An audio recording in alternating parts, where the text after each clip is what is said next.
రాష్ట్రంలోని అటవీ భూములను కబ్జా చేసే వారిపై కఠిన చర్యలు తప్పవని డిప్యూటీ సీఎం అటవీ శాఖ మంత్రి పవన్ కళ్యాణ్ హెచ్చరించారు. అటవీ భూముల పరిరక్షణపై ఉన్నతాధికారులతో సమీక్షించిన పవన్ కళ్యాణ్ ఎంతటి పలుకుబడి ఉన్నవారైనా ఉపేక్షించేది లేదని స్పష్టం చేశారు. అటవీ అక్రమదారుల వివరాలను ప్రజలకు అందుబాటులో ఉంచాలని ఆదేశించిన ఆయన ప్రతి కేసు వివరాలు వెబ్సైట్లో పెట్టాలని సూచించారు. మంగళంపేట అటవీ భూముల అక్రమాలపై విజిలెన్స్ నివేదిక ఆధారంగా చర్యలు తీసుకోవాలని కూడా స్పష్టం చేశారు. పెద్దిరెడ్డి కుటుంబానికి అడవుల్లో వారసత్వ భూములు ఎలా వచ్చాయంటూ డిప్యూటీ సీఎం పవన్ కళ్యాణ్ ప్రశ్నించారు. అటవీ సంపదను కాపాడటం ప్రతి ఒక్కరి బాధ్యత అని, ఎవరైనా జోక్యం చేసుకుంటే కఠినంగా వ్యవహరిస్తామని పవన్ హెచ్చరించారు.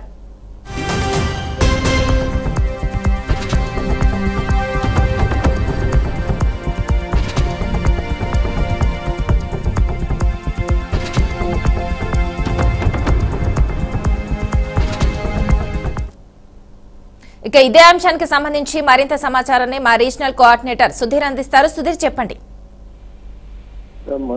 ఏదైతే ఇప్పుడు డిప్యూటీ సీఎం అటవీ శాఖ మంత్రి అయినటువంటి పవన్ కళ్యాణ్ ఈ 2 రోజుల పర్యటన నిమిత్తము తిరుపతి చిత్తూరు జిల్లా పర్యటించారు. గత 2 రోజుల క్రితం తీసుకున్నట్టయితే ఈ నేపథ్యంలో ఇటు రెడ్ శాండ్కి సంబంధించినటువంటి అటవీ భూములు అలాగే గూడౌన్లన్నీ కూడా సందర్శించి దాని మీద ఒక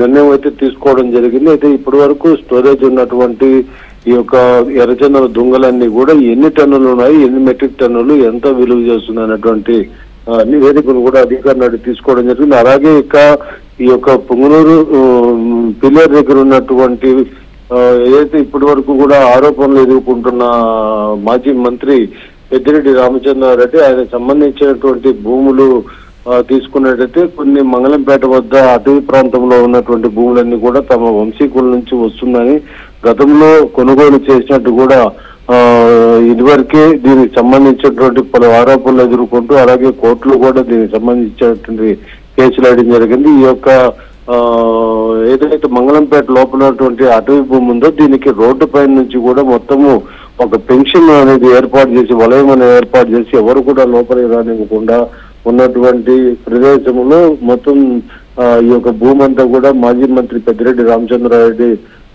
రికార్డు పెట్టుకుని అలాగే ఆయన అండర్లో పెట్టుకున్నటువంటి పరిస్థితి ఉంది. ఇక్కడ ఒక దీనిపైన కొండపైన కూడా ఒక గెస్ట్ హౌస్ కూడా ఏర్పాటు చేయడం అనేది జరిగింది. అయితే లోపలికి ఎవరు అనుమతించకపోవడంతో గతంలో కొంతమంది డ్రోన్ కెమెరాతో విజువల్స్ అనేది తెప్పించారు. అయితే ఇవన్నీ కూడా పూర్తిగా ఈ రోజు అటవీ శాఖ సంబంధించినటువంటి మంత్రి పవన్ కళ్యాణ్ ఆరా తీసి ఎవరిని కూడా ఉపేక్షించేది లేదని, అటవీ ప్రాంతానికి సంబంధించిన భూమి 1 సెంటు కూడా ఎవరు కబ్జా చేసినా కూడా రికార్డులు క్రియేట్ చేసుకున్నా కూడా వదిలిపెట్టేది లేదు. వాళ్ళు తెలిసిన వారు కావచ్చు, తెలియని వారు కావచ్చు, పార్టీకి సంబంధించిన వారు కావచ్చు, ఎవరైనా ఉండి ఖచ్చితంగా యాక్షన్ తీసుకుంటామని కూడా ఆయన హెచ్చరికలు జారీ చేశారు. దీనికి సంబంధించి ఇప్పటికే పెద్దిరెడ్డికి సంబంధించి గతంలో ఏదైతే ఈ యొక్క ఆరోపణలు ఎదుర్కొంటున్నటువంటి పరిస్థితి ఉందో ఈ యొక్క మంగళంపేటకు సంబంధించినటువంటి భూ రికార్డులు కావచ్చు, అలాగే ఇంకా ఎక్కడెక్కడ ఈ ప్రాంత భూములన్నీ కూడా ఆక్యుపైలో ఉంది ఈ యొక్క లిస్ట్ అన్ని కూడా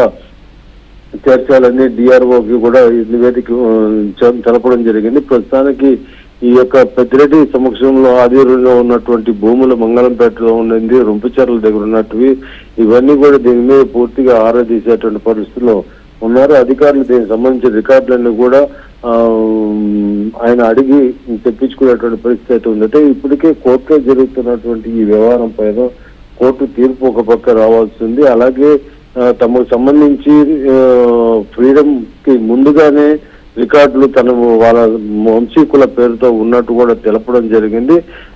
అది ఎక్కడి నుంచి వచ్చింది, ఎవరిచ్చారు, అటవీ భూములు ఏదైనా ఉంటే లీజుకు తీసుకునేట్టు ఉన్నాయి కానీ విక్రయించేటువంటి పరిస్థితి ఎక్కడ కూడా గవర్నమెంట్ జీవోలో లేవు అనేటువంటి వాదంతో ప్రస్తుతానికి అటవీ శాఖ మంత్రి పవన్ కళ్యాణ్ అనడం జరిగింది. ఏ విధంగా కొనుగోలు చేశారు అటవీ భూమిని అనేటువంటి నేపథ్యంలో చెప్తున్నారు. అయితే అతను ప్రైవేట్ భూమి అని చెప్తున్నారు. అయితే ఈ యొక్క సర్వే నంబర్లన్నీ కూడా ఇప్పుడు ఏదైతే పెద్దిరెడ్డి రామచంద్రారెడ్డి సమక్షంలో ఉంది ఇవన్నీ సర్వే నంబర్లు అటవీ ప్రాంతానికి సంబంధించినటువంటి కూడా స్పష్టమైందని గతంలో తెలపడం జరిగింది. దీని మీద మరి ఇంకా అధికారులు ఈ యొక్క నివేదికలన్నీ కూడా సమర్పించేటువంటి పరిస్థితి ఉంది.